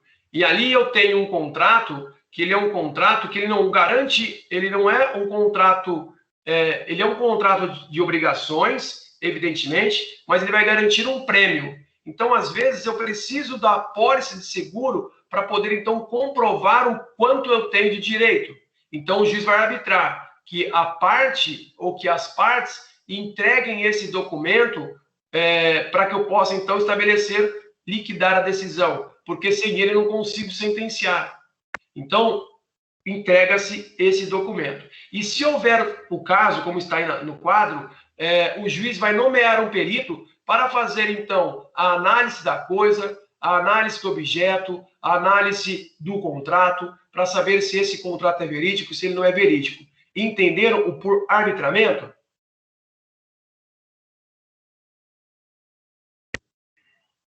O juiz, inclusive, ele pode, de certa maneira, marcar uma audiência de conciliação.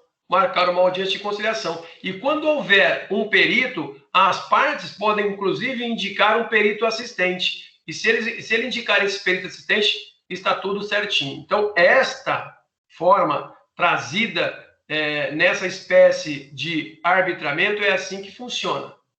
Tá bom? E pelo procedimento comum, neste caso, ele é basicamente o por arbitramento. Só tem a diferença o quê? Um fato novo. Quando eu tiver um fato novo trazido, olha só, pessoal, nós acabamos de falar aqui do fato novo. Surgiu na homologação de um inventário, surgiu um credor. E ele, quando você foi lá e executou esse inventário de maneira imprópria, lembram disso? De maneira imprópria, que eu peguei aquele que é execução zero, eu peguei o formal de partilha, levei até o cartório e registrei a partilha no cartório. Cada um ficou com X pontos. Então, neste caso aí, o credor, então, ele vai passar a ter conhecimento deste bem. Então, ele vai precisar provar, é um fato novo, que ele é credor. E aí, ele precisa desse documento. Só que quem tem esse documento? Só os herdeiros. Então, ele exige que esse documento seja apresentado para que eu possa, então, executar. Eu tenho um caso aqui no escritório, exatamente nesse ponto aqui, ó. Houve um inventário de uma família aqui na cidade, que tem mais de 100 imóveis na cidade, e aí um dos herdeiros faleceu. Eram 5 irmãos. o pai e a mãe faleceram, sobrou para esses 5 irmãos. Nesse curso do inventário, antes de finalizar o inventário, faleceu um dos 5 irmãos. Os sobrinhos, no caso, os filhos desse que faleceu, subiu e passou a ser representado por estípulo, cabeça. Então, são herdeiros diretos, vão passar a receber. Acontece que o inventariante administra todos os bens. E ele não tem como, na verdade, os herdeiros, os meus clientes, não tem como comprovar quanto tem de dinheiro envolvido, chegando, aluguel e tudo mais. Pois então, o que nós fazemos? Entramos com uma ação de prestação de contas para que o juiz possa apreciar, porque é um fato novo, para que o juiz possa, então, estabelecer o meu quinhão nesses aluguéis. Entenderam? Aí, ó, a forma de requerimento aí, ó, tá aí na tela para vocês, da Atena, na tela. Se houver a necessidade de ter ocorrido após a sentença e tenha a relação direta com, sei lá, tá muito em cima aqui, direta com a determinação da obrigação nela constante. Veja só, acabei de dizer exatamente o exemplo que a gente discutiu aqui agora das heranças aí, que nós falamos, da partilha que nós falamos. Tá, beleza? Isso, então, foi-se para trás aqui, foi-se a liquidação de sentença. Pois agora, então, vamos entrar exatamente no cumprimento de sentença. E aqui nós vamos ler para vocês os artigos 513 a 518 para a gente compreender. Deixa eu só ver um negócio aqui. É isso mesmo. 513 a 518. Neste caso aqui, ó, já expliquei. 538. Então, 513 ou 500, eu falei 518, né? Desculpa. 538. Ele vai na sequência, 513 a 538. Neste caso de cumprimento de sentença, já é a fase de execução. No caso aqui, eu já expliquei isso para vocês várias vezes aqui, ó. Pode se dar na fase complementar do processo ou no título executivo judicial. Pode ser, pode ser. Mas isto, na verdade, é aquele título executivo que você pega e já executa para dar o cumprimento de sentença. Vejam vocês, já liquidei a sentença, agora tem que mostrar o título liquidado para o juiz. Olha, excelência, está aqui, ó. Eu quero cobrar. Eu vou cobrar, então, na forma que está estabelecida do artigo 513 ao 538. Deixa eu só dar uma lidinha aqui, inicial, no 513. Ele fala para a gente o seguinte. Só um minuto. 513. Inicia-se assim, cumprimento de sentença. O cumprimento da sentença será feito segundo as regras desse título, observando-se no que couber conforme a natureza da obrigação do livro tal. Aí o cumprimento de sentença reconhece o dever de pagar a quantia de forma provisória ou definitiva. É exatamente aqui que eu quero morar com vocês, nesse parágrafo primeiro. A execução, então, ela pode ser por meio de cumprimento de sentença, quando é título executivo judicial. E esta pode se dar de maneira provisória ou de maneira definitiva. De maneira provisória ou de maneira definitiva. O artigo 520 vai tratar para mim da forma provisória. Está aqui, ó. O cumprimento provisório da sentença impugnada por recurso desprovido de efeito suspensivo será realizado na mesma forma do cumprimento definitivo. Aí é o seguinte, vamos lá. Vanderlei, não estou entendendo, bolhufas. Vamos explicar então para vocês. A obrigação, então, ela é de pagar, entregar, fazer e de não fazer. Pagar, entregar, fazer e de não fazer. Esta é a obrigação que você vai pegar. A execução provisória, para que serve a execução provisória? Para que você iniba o devedor de desfazer dos seus bens. Você, então, pede ali o sequestro desses bens para mais tarde, se houver a manutenção da decisão, possa garantir o pagamento. O que é isso? O que é isso? Você, então, apresentou o cumprimento de sentença. Apresentou o cumprimento de sentença. A outra parte, ela tem 15 dias. Deixa eu abrir aqui para você. Ela vai ter 15 dias, 521, 22, 23. Espera aí, 23.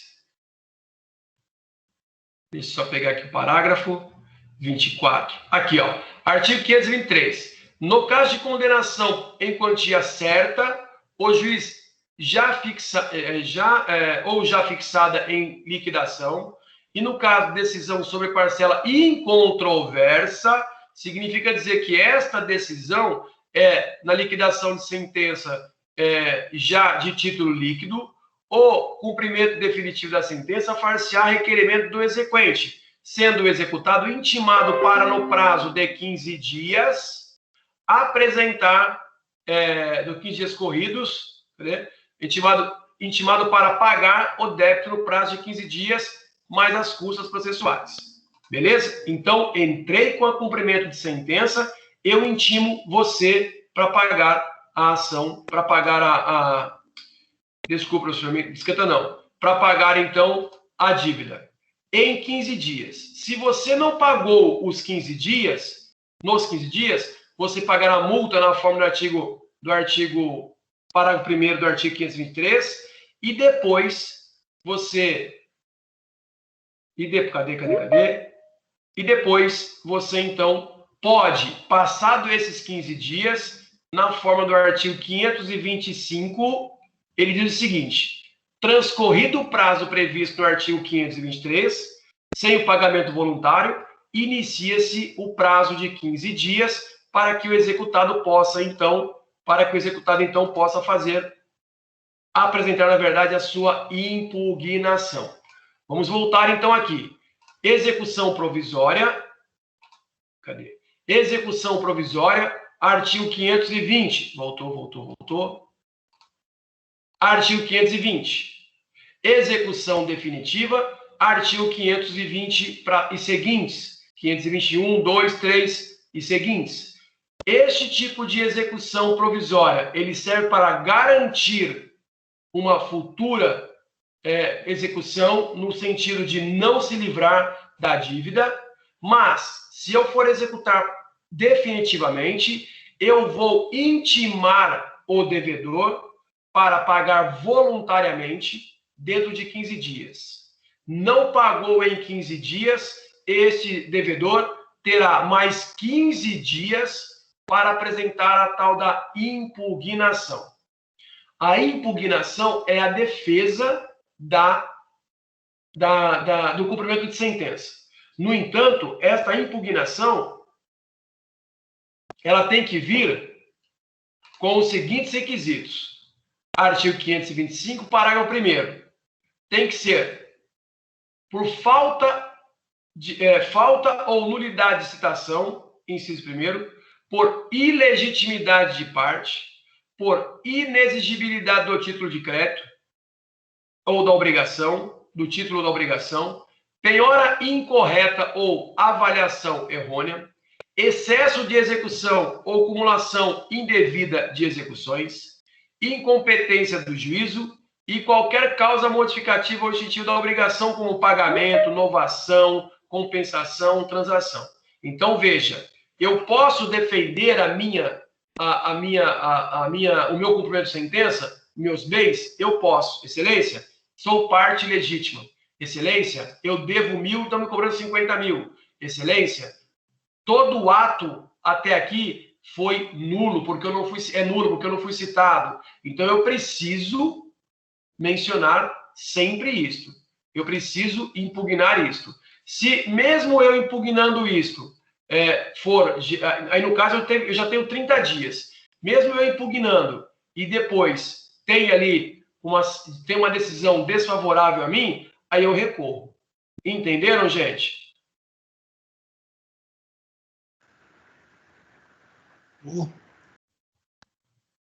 Pode falar quem quer erguer a mãozinha aqui, ó. Ingrid, pode falar de novo. Professor, esqueci de abaixar a mão, não é nada não. Valeu. Tá bom? Passado isso, então, nós falaremos então agora, tá aqui, ó. Eu fiz para vocês aqui, ó, um tipo de mapinha aqui, ó, para você gravar. Olha aqui, ó. Obrigação pecuniária. Artigo 523, pago voluntariamente. Artigo 524, atualizo o débito. Artigo 525, eu dou para você 15 dias para apresentar a impugnação.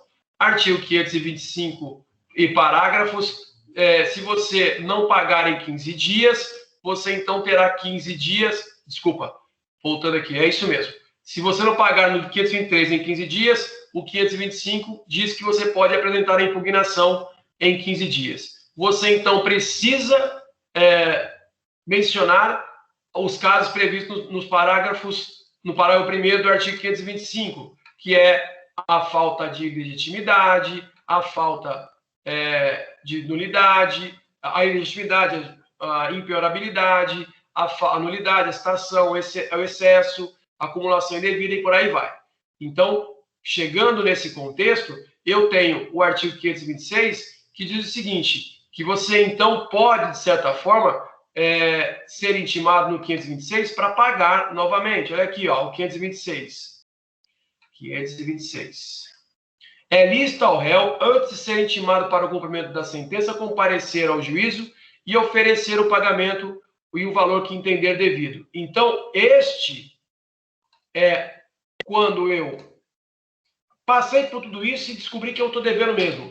Ele pode peticionar, dizendo, excelência, eu quero pagar. E aí ele dá o valor que ele entende ser. O credor vai se manifestar em 5 dias e a partir dali conclui-se se ele aceitou ou não esse valor. Se ele aceitou o valor, acabou, já era, passar bem, resolveu a situação. Entenderam, gente?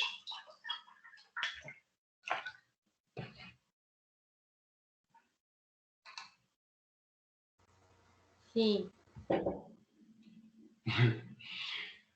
Odair. Odair, meu filho, tá acabando. Odair. Como é que tá, filho? Tá tudo certo aí?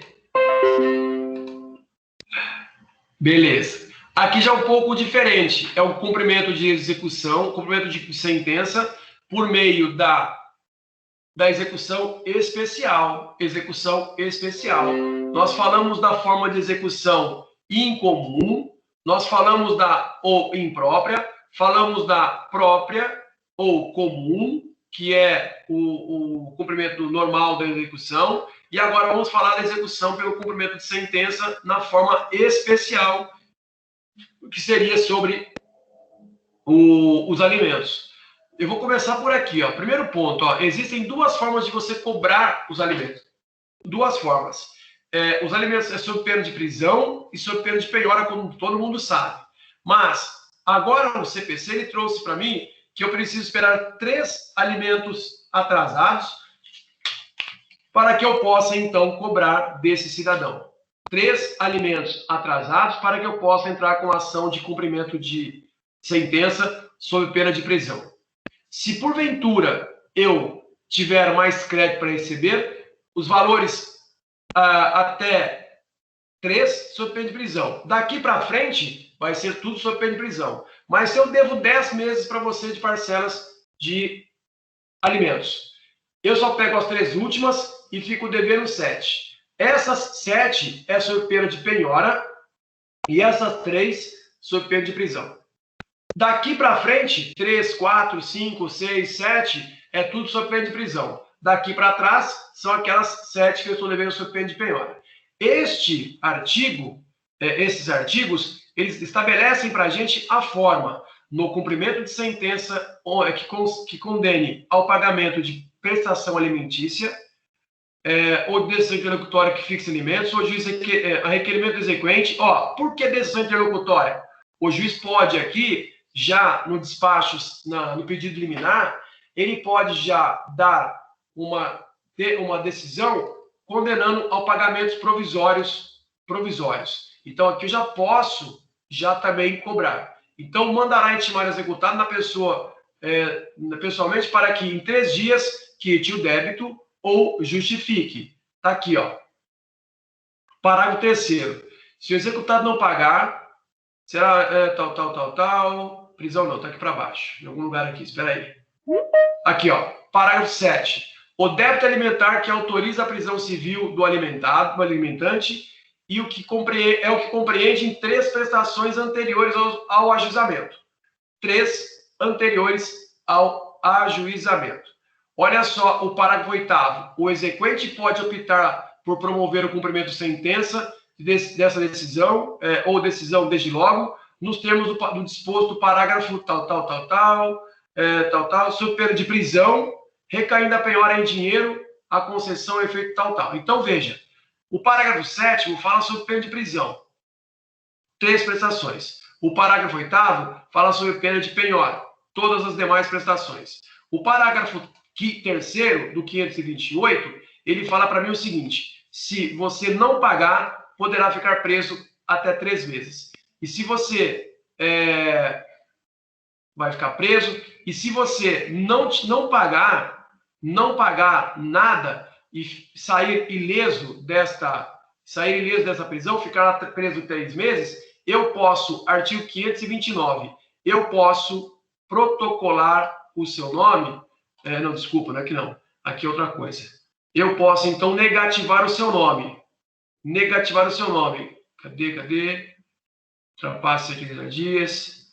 Do depósito. Tá aqui, em algum lugar. Eu posso negativar o nome do devedor. Então, vocês, proferido condenar, empresa de crime de obediência, desconto e tal. Oficial tal. Depósito, que artigo é esse aqui? É por aqui. Espera que eu vou achar.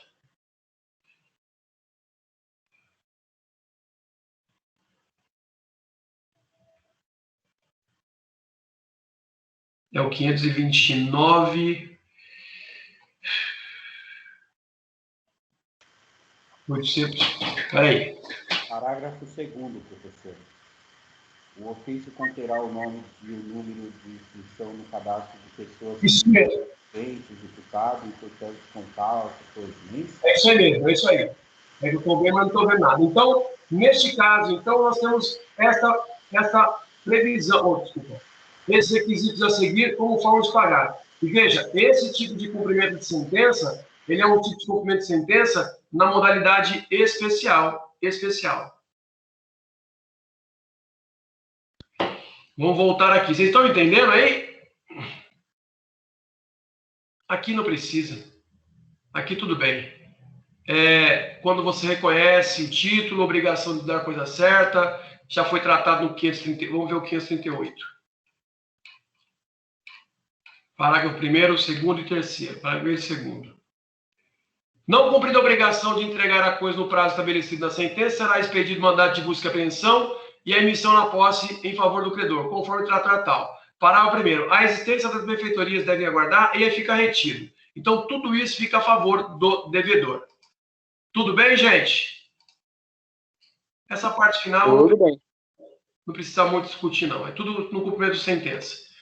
Tudo bem com vocês? Podemos desistir, parar por aqui? Uma coisa que eu quero deixar claro para vocês aqui, ó. Cumprimento de sentença, título executivo judicial. Cumprimento de sentença, a forma da defesa se dá, na verdade, e por meio da impugnação ao cumprimento de sentença. Se dá por meio da impugnação. Porque na semana que vem, nós vamos falar das espécies de execução, ou das espécies de execuções de títulos executivos extrajudicial. E ali é uma outra forma de defesa. Pois então, gravem isto. Impugnação de sentença se dá no cumprimento de sentença, que nada mais é uma forma de defesa dessa sentença. Tá bom, gente? Então, dito isto, todos tenham uma boa noite, fiquem todos com Deus, e semana que vem estaremos aqui. Odair, venha com suas dúvidas, por favor, semana que vem. Boa noite, professor. Boa noite a todos vocês, obrigado. Boa noite, professor. Valeu.